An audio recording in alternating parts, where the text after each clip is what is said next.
As a company, as a group, Broll is affiliated to CBRE, which is the biggest property services company in the world, as quoted on the New York Stock Exchange. Now, what we are is a property services company. So we do services to the property industry, everything except design, build, and demolish buildings. But mainly what we want to do is we want to bring international standards into Nigeria. That's mainly what we want to do.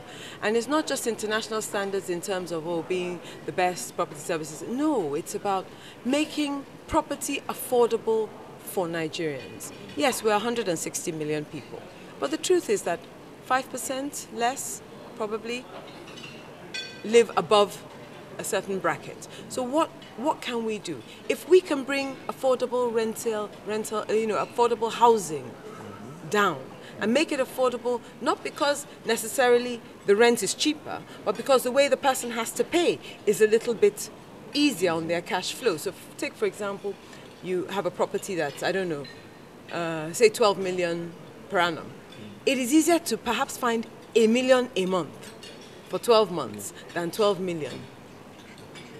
Or 24 million, or 36 million if you have to pay 3 years in advance. And this is what causes problems. So if we can bring international standards down, if we can say, okay, you know what, our commission doesn't have to be 10% of the total rental over the term.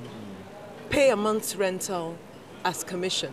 That makes it more affordable at the start. If we can do things like this and bring what pertains in the international world, then what will happen is that the 95% of the populace who don't live above a certain level can be lifted. And the wealth that this country has a lot of can actually spread. It will also mean that external people, foreigners will actually want to come to Nigeria, because what scares a lot of them and keeps them away is the huge capital expenditure at the start. You come in, you want to rent a piece of space for your new office. You have to pay 3-4 years in advance. You don't know what the landlord is going to do. Then you have to pay 10% over the term for legal fees, and you end up with four sheets of paper. And then you have to pay another 10% over the term for leasing commission. And suddenly they think, perhaps I don't want to come to Nigeria after all. Maybe I'll go and set up in Ghana and be flying in on Arik and staying in Eco Hotel. And that's what's happening. So we need to think long term. We're a country that at the moment sometimes thinks a little bit short term, but real estate is a long term thing, and that's what we're trying to do.